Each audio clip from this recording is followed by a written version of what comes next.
May all beings be happy. May all beings be healthy. May all beings be free from harm. May all beings love life. May all beings awaken. Welcome to another Cuke audio podcast. Today, a life in Bali. I pray that you and yours are safe and comfortable, free from economic distress, and able to get out and do whatever it is you want within the limitations of the universal precept of do as little harm as possible. So today's life in Bali, I'm just going to talk about a few things. I decided, just to give you a little report on what's happening here. Let's see. So today, I went shopping, which I do sometimes. Some shopping I can do and we can do within walking distance, and that's the shopping we like best. We can walk to a pretty nice grocery store in 20 minutes. And there's even closer, there's some like fruit vegetable stands. To the post office in about 7 minutes, to a pharmacy, 7 minutes too. Various things around here, I'd say within 20 minutes. When it starts getting up to 30-minute walk, that's good to do too, and 40-minute, but then we might put it off till when we're in a vehicle. And the usual vehicle is Nyoman's Bemo. Nyoman has a Bemo, which is sort of like a Volkswagen bus with one side having a sliding door open that opens about half of it. And they're always open. They're like little buses. And they're sort of going out of style. They're in Sanur. Now, there's not many now. You don't see one often because of the COVID, so there aren't any tourists. And, well, it's really even more important for locals because, they can get on at some point and then get off at another and just give them like a dime or 15 cents. But so many of them are out of work, there just isn't enough business for the Bimos. But Nyoman will hang out. He's one of the ones that he'll come hang out and, see if he can pick up some work. Mainly just waiting to see if we call him, I think. Sanur has a number of foreigners living in it that they call Bule. And Bule, coming from the original word meaning white, like white people, and it's not really pejorative. We have friends just down the street that named their dog Bule. The wife didn't want to, but the husband did, so she gave him. Nyoman met Nyoman about 7 years ago when we were living in an apartment on sort of the other end of the beach part of Sanur, or what I think of that way, the swimmable beach. He was sitting talking to Wayan, who was a room cleaner in the apartment. And so I started talking to him. And then I said, hey, could you give me a ride? And he's been giving us rides ever since. And he's become sort of like an assistant. He's frequently here. These days, he's here like 4 days a week. Maybe not for long. But today, there was a number of things to do. I've been working on music with some musicians I know. I write songs, and we've been working on some of my songs, and we've recorded 6 of them, and they're being mixed right now. And I guess what I'll do with it is make a little album out of it and publish it on CD Baby, so it'll be on YouTube and on Spotify and stuff like that. I won't do any PR. I'll mention it here. I'll mention it on Facebook. Maybe I'll have something in my email. Maybe I'll mention it in one of my rare group emails, like once or at the most twice a year. Just in the last 3 years, 3 years, been sending them out. Before that, the one before that was like 10 years ago or something. I started sending them out actually when the money we had saved up started running out, and I needed to do, fundraising.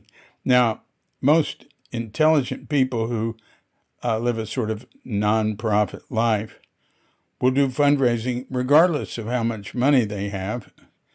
But my tendency has always been to spend it till it's gone and then think about, but where do we get some more?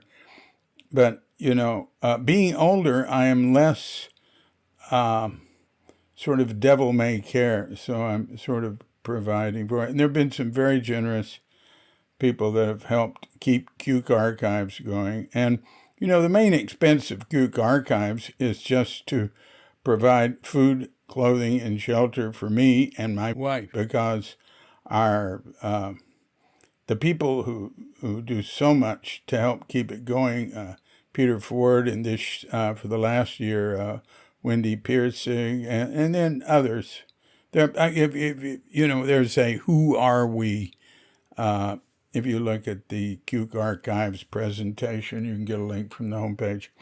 Anyway, so Nyoman, we had to go to a music store. I'm buying a microphone for a very good microphone with, the savings we were going to use to survive. We'll have to start selling our kidneys now. But for our engineer, and it's like a business loan. And then because I have many ambitious plans for him, and including with audiobooks. So he's delighted. And he's a local guy. In fact, he's a Sanur person, born in Sanur. And the guy who runs the music store, or the guy I deal with in the music store, I actually don't know what his position there is. He's from Sanur also. In fact, he's the Kulian Bajar.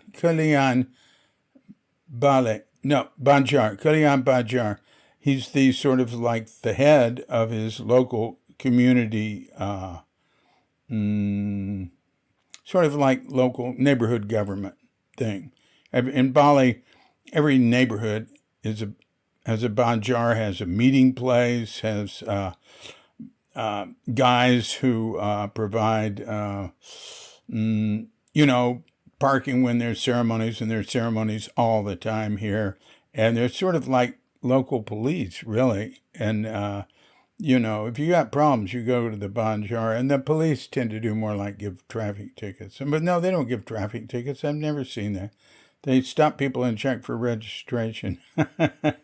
And they used to get bribes, but since Jokowi has been president of Indonesia, that sort of stuff is, it's just vanished.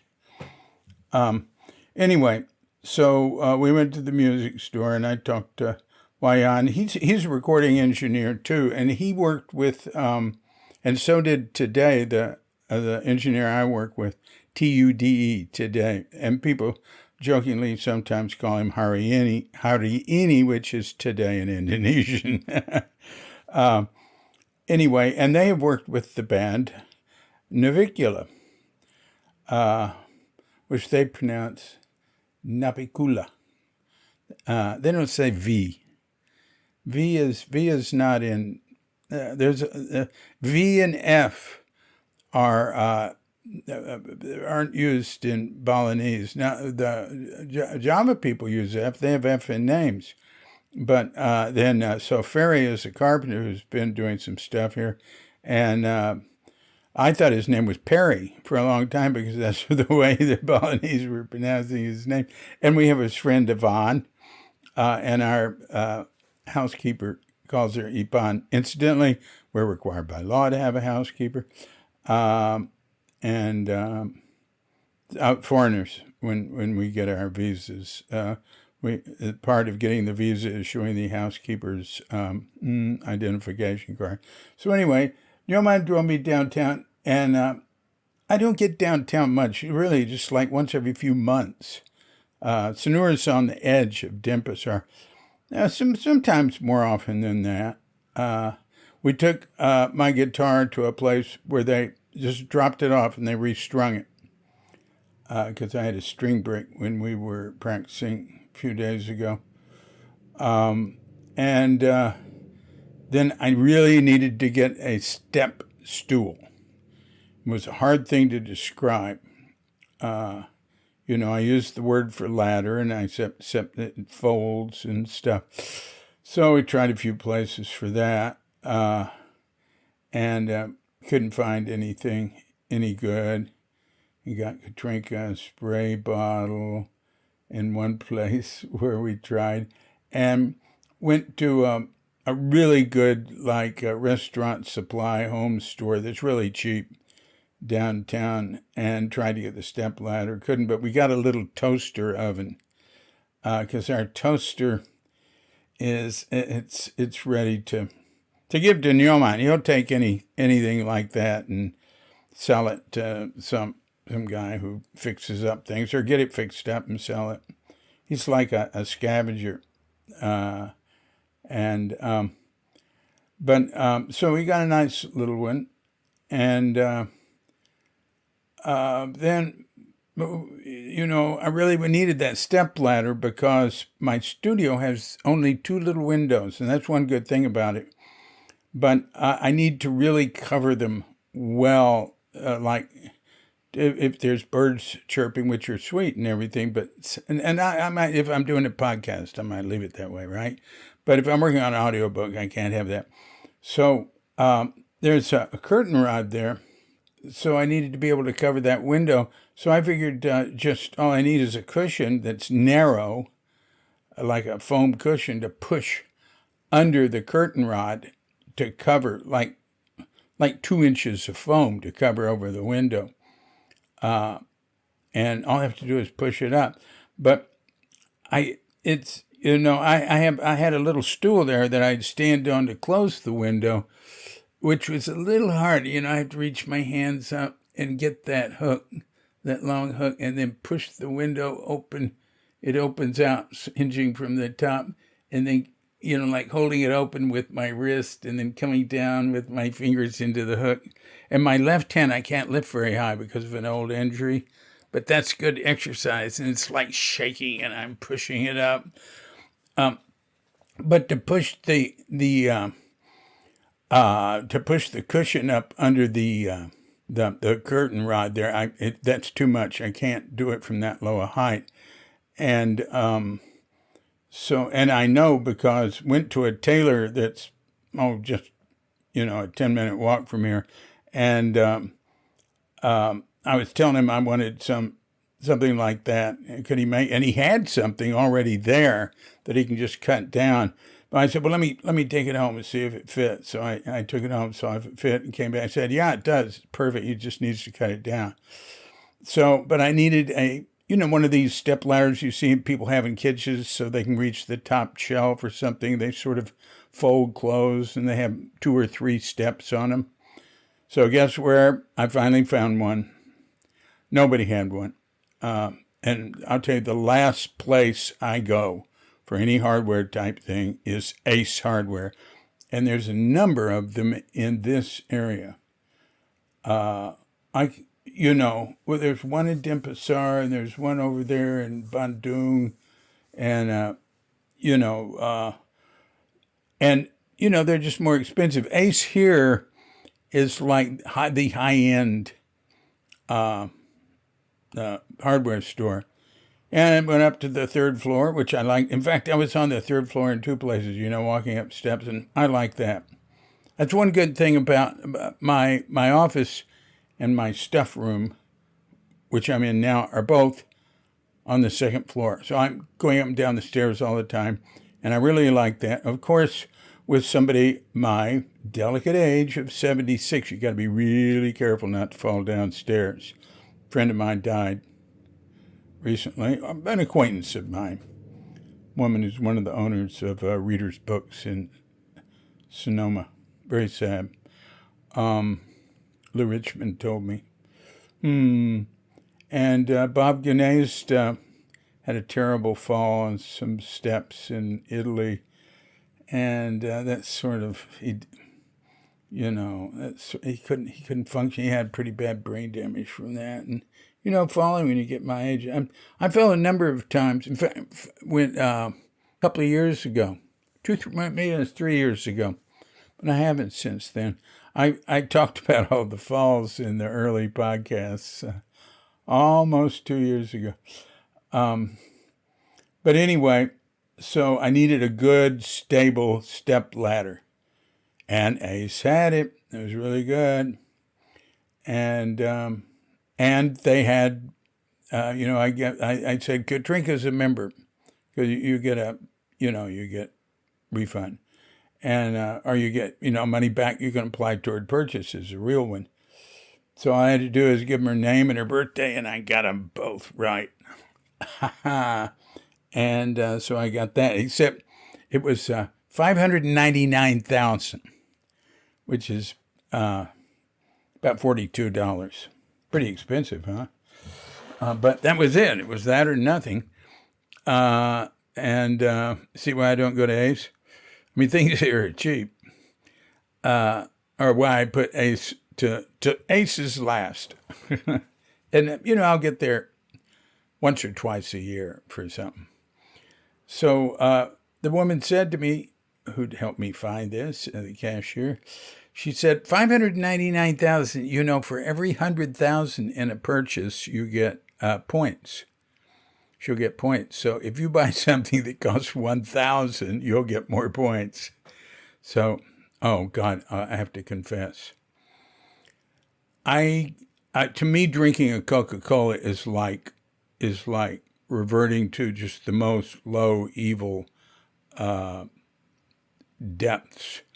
I never have been into cold drinks. I wasn't as a kid. We kept cold drinks for our friends, but we didn't drink them. And so, but every once in a while on a hot day, and there are many hot days here, if I'm out shopping, just usually only then, I'll buy a Coke somewhere and drink it while we're driving around. And I'd already drunk a Coke driving around. And to me, it's sort of like special, sort of like, hey, I think I'll drink a Coke. Don't tell anybody, But then here I was, and I needed to spend 1,000. 1,000 is about 7 cents. Is that right? Yeah, 10,070. Right, 7 cents. And they had a little refrigerator there with some drinks. And you know what I did? I got another Coke. Of course, it was we'd been doing a lot of shopping. Several hours, maybe 2 hours since the first Coke. But I got that, and it was like, doing something forbidden. Because I'm going to tell you, I think that is the first time in my life I have had 2 soft drinks in one day.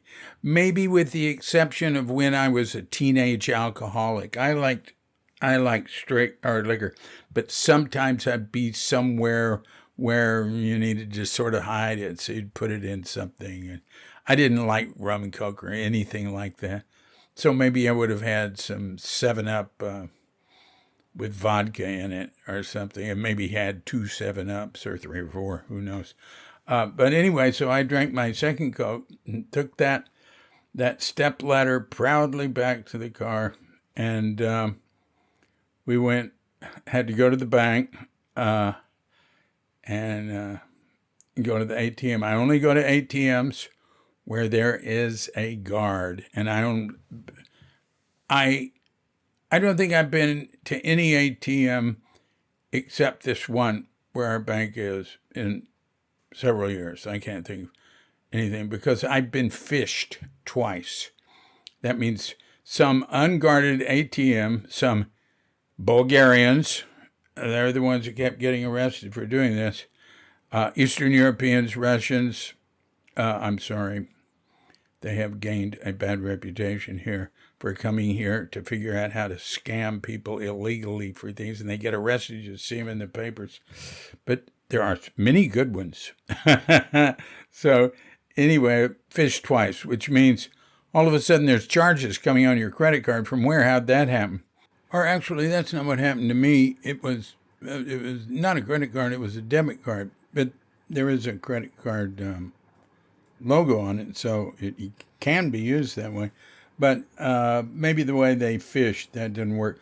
What happened to me was they emptied my checking account. The first time it was like $1,500. And I got that back, but then that little private bank canceled me. Well, the second time it was for like $115 with my credit union in America. I didn't want out of my record. I thought, I'm going to make sure this doesn't happen again. I didn't tell them. I didn't give a fraud alert or anything. I canceled that card. Or did I just, maybe I just changed. I think I could pause the card and get a new password. I can't remember what I did. Maybe I canceled the card. I can't remember. But it hadn't happened since then. I will not use an ATM that doesn't have an armed guard. Well, they've stuck something in the ATM that reads your card, lets you get your money. I mean, there's various things, right, like that. And so I can't be phished again. I can't lose. I lost one bank account for it that was really good. It was a non-profit account through a private bank. Somebody was helping me with that. Well, a student of John Terrence, his Pacific Zen Institute is the Cuke Archives fiscal sponsor, main one. The religious fiscal sponsor, the Institute for Historical Studies, is the secular one, and some people can't donate to something religious; they have to make it to a secular one. So, anyway, that's why I only go to that bank. All right. So then we go home. Let me tell you something. When we were shopping, I realized something today. Only during COVID would I have done what I did today. Is go downtown and shop, and without a care in the world, come back home at 5:30. We were out shopping. We went out like maybe at 2 o'clock and came back at 5:30. Maybe we went out at 1:30. We did a lot of stuff. A little thing. Stopped by the Club Sehat, that means health club, to get, bulk nuts and dried fruit and different things like that. Really great place. All right, so what was different? Why was it just delightful? And I like to get out and see the city. This is a low city. They don't have high buildings here. The highest building in all of Bali is this hotel in Sanur the Japanese built for war reparations, like back, I don't know when, 1970 or something.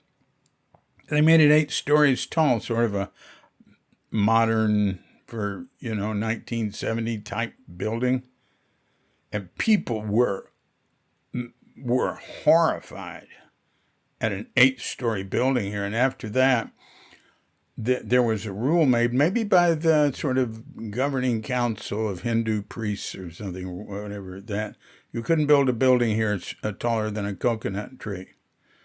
So, there's a lot of 1-story, 2-story, some 3-story,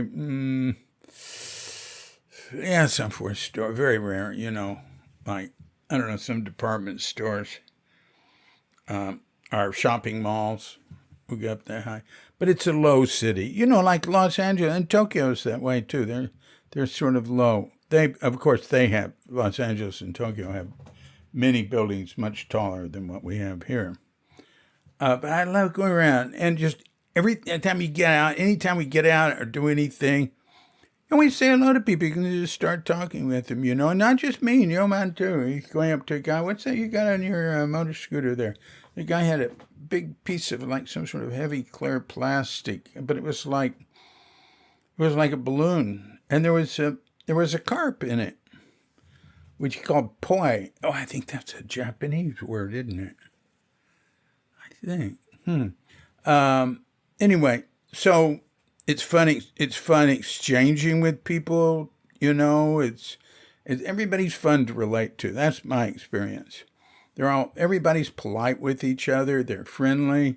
Now I can't say everybody, but it's a nice experience, and it's nice being in the city, getting out. I'm home all the time working. I get out and walk to the beach. I went to there's a a guest house near here. I can swim in the pool, and I went over there and swam because I have to get out and do some exercise. And I give the owner some. It's like trail mix we make here now and then, and he just loves it. He goes crazy for it. Anyway, that was an epiphany. I realized only during COVID time could I have done what I did today. Is go downtown and shop and go from place to place in the afternoon. Because let me tell you, before COVID, it was traffic jam city. And like going over to Cuda or Seminyak, which are really just, you get to Cuda from here in 30 minutes. In 2 in the morning. Or during COVID. And it's just, we're taking it for granted now. We're getting in, we're approaching 2 years of this. Well, when will it be 2 years? We just haven't had tourists, and there's been so little happening here, but you wouldn't know it. It looks normal. There's plenty of motor scooters and trucks and cars and things happening. It looks like a pretty happening place, and nobody's. I do know, because my wife's involved with the food program, that there are plenty of people that are dying for food, and there's food lines and stuff like that. But it's all happened so smoothly. There's no sense of tragedy or despair or anything suicide rate's up. I mean, it's just not obvious anyway. They've got a new hotline for suicide because some people are depressed because of the lack. So many people are out of work. I tell you what that makes, though, lots of kites. Boy, the guys go out and fly kites. It's a thing here. So the sky is filled with these giant, beautiful kites. Now, all right. So that's the main thing I wanted to say. How wonderful it is. But I have to say, if I have a magic wand, I have to let them have the tourists back and traffic jams and their jobs. I just can't. I can't will away that. I mean, I'll tell you one thing, though, it's expensive for us. We know too many people, local people, who are depending on us giving them small amounts of money. It's sort of like $10 here, $20 there. And then there's a driver we hire every now and then because, he's working in his brother's farm. He'd never done anything like that. He's always been a driver. There's, our gardener will come to me and he'll say, there's just no other work right now. I can't get any other work. And I'll give him equivalent of like $3 to go get some food for him and his family that day. But that sort of stuff is happening all the time. And Katrinka's involved with a lot of food distribution stuff. But it sure is nice. Now, the southern end of Bali is we're on the edge of it. So it's called, I always call it Sleepy Senur. That's didn't come from me. That's what came from other people. And they also call it snore. But anyway, I like it then with lots of tourists because even here we don't get too many. And our beach is never too crowded. And even, the ones right in front of the hotels, which are just for tourists, are never too crowded. Every once in a while, in the parts of the beach where the Balinese gather on festive days, ceremony days, holidays, there'll be lots and lots of them. They'll go stand in the water, sit in the water. They'll sit on the edge. There'll be a lot of people, and I think that's why they closed the beaches on the highest level of the COVID lockdown. But the way we use the beach and the beaches we use, they're not crowded at all. Everybody's like very far from everybody else, so we think that this is pointless. But they take the COVID seriously here. They really try to keep it down, and people are cooperative. Like everybody today, shopping all these different places, all the different people, driving by everything. If I'd seen anybody without a mask, I would have been shocked. I would have gone, whoa, look at that. You don't do that. It's much more unified than in the West. Well, who knows what they do when they're together with each other. But in public, we wear masks, everybody, including the anti-vaxxers, which there aren't many, some foreigners. There's a ₹1,000,000 fine for not wearing your mask or not wearing it properly. That has been used a little. I've read about it. And there have been some foreigners deported for not wearing masks, but there were other factors involved in that. Yeah, and that was, but the second infraction is deportation on that. I think some were deported on the first one because of other factors. So, it would seem like the beaches were no problem. It certainly isn't anywhere we go. People do tend to go in groups and congregate on ceremony days and special days. So, there's this site, Coconuts, which is sort of like a video written news outlet here in English. And I saw an article yesterday that said they're planning on instituting odd even days in Cuke and Seminyak for, car license plates. And I think, wait a minute. Those places are like ghost towns now. Maybe they're thinking when the tourists come back. And then I mentioned that to Katrinka, and she said, no, they're doing that here. But it's because of the places where the locals congregate on special days. I guess. She said they're doing it here on the weekends. Or maybe just on Sunday. Like one Sunday it's odd and the other Sunday it's even. That's really interesting. I really don't understand that. But it doesn't seem like that many people. But I guess some days there are. Not where we go. But it gets applied where we go, sort of. Like if we're on the highest level of lockdown, they'll have Pechalang, the local neighborhood sort of security force. They'll be at the entrance we use, which is a less traveled entrance, just a long, alley down to the beach. It's not the one like when locals are congregating where they go. Usually, it's mainly locals using it, but fewer. And there'll be a couple of Pechalang just sitting on a ledge across the street by the entrance to it, say like on a Sunday. and say, "No, can't go," if that's the highest level of lockdown. But then they won't be there on Monday. I said, "Well, I'm going to come back tomorrow," and they laugh. Um, I mean, it depends on the level and of lockdown, and also the level of how serious people are taking it. Oh, one thing I thought was interesting was I went to a mall today, the Renon Mall, which is the closest one to us, and it's the newest one. It's right next to the American consulate. And so on our way home, I told Newman, I said, "Hey, drop me off at the mall. I want to go in the papaya store. They have Japanese stuff, and I want to get something." And so I went up the steps, and like there's a Starbucks there. It's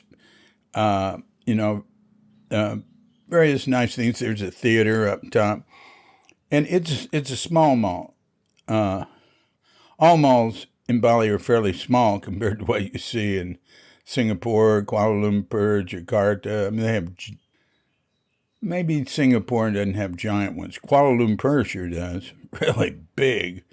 And that's where people tend to congregate there because it gets so hot and it gets smoky from burning all the forests down here.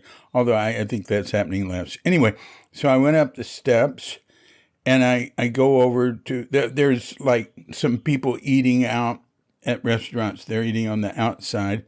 So I'm going, oh yeah, I remember. I've been there twice before.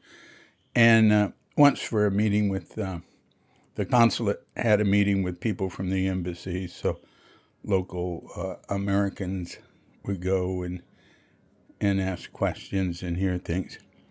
So, I can hear an airplane coming. Don't hear much of that, I'll tell you. There's no international flights coming into Bali. Haven't been for a long time. They have to go into Jakarta and then get here from Jakarta after sitting in a hotel for 8 days or something like that. So anyway, I go up and there's a guard at the door, with his face mask on, and there's a sign there that with a what are these things called? They're like square, and they're like the new type of barcode, Oh yeah, QR code. And I remember, oh yeah, Katrinka had some app put on her phone so she can hold it up and it shows she's had both vaccine. She's had 2 vaccination shots. And I told her, "Oh, you're not going to need to do that. Just show them your card." So we have cards that show we've been vaccinated. And you got to show them to police or Pension or anybody who asks for them. Now, I've never had anybody ask for it. But this guy, told me, "Do you have so-and-so on your phone or whatever?" I just opened my wallet and showed him my card. And he went, "Oh, all right." And so I went in and, and I got some sencha. That's what I wanted to get. And I have gotten Japanese sencha here. I've never had any sencha that wasn't from Japan, a very good quality type of green tea. But I found a sencha there that's from, I think it's from Java. And I thought, I bet there's Japanese making it there. I bet it's good. Because they make really good black tea here, and I love it. I drink it all the time. I'm drinking it now. But their green tea here I don't like. But I came home and drank it. It was good. It was, good enough for me. I know a discriminating person with green tea might think otherwise, but it was good. Anyway, so that's what's happening here. And my whole point of doing this was I was thinking, I want to tell about how I realized today for the first time, or the first time recently, that we can go places in the afternoon and there's not gridlock. I've been with Nyoman where it took us, an hour and a half to get back home from downtown, where it would be like, 25 minutes. normally. And it's no fun. It takes the fun out of it. Although he and I have a nice chat while we're waiting for something to move. But anyway, yeah, I'm just taking it for granted. The freedom of movement we have now, it's just so great. And this place gets way too congested. Down here in the south of Bali, where is the high tourist zone. Anyway, that's enough. It's just all a big shaggy dog story. And I appreciate your joining me. And I look forward to the next time we meet. And getting this podcast up really late. Okay. This has been a Cuke audio podcast, Life in Bali. I'm DC Poohbah of Cuke Audio and Cuke Archives, coming to you from sleepy Sanur with Doggy Bandita, Feline Cuchita, and dear lovely Katrinka. And we're wishing you and yours and all of us a grand awakening.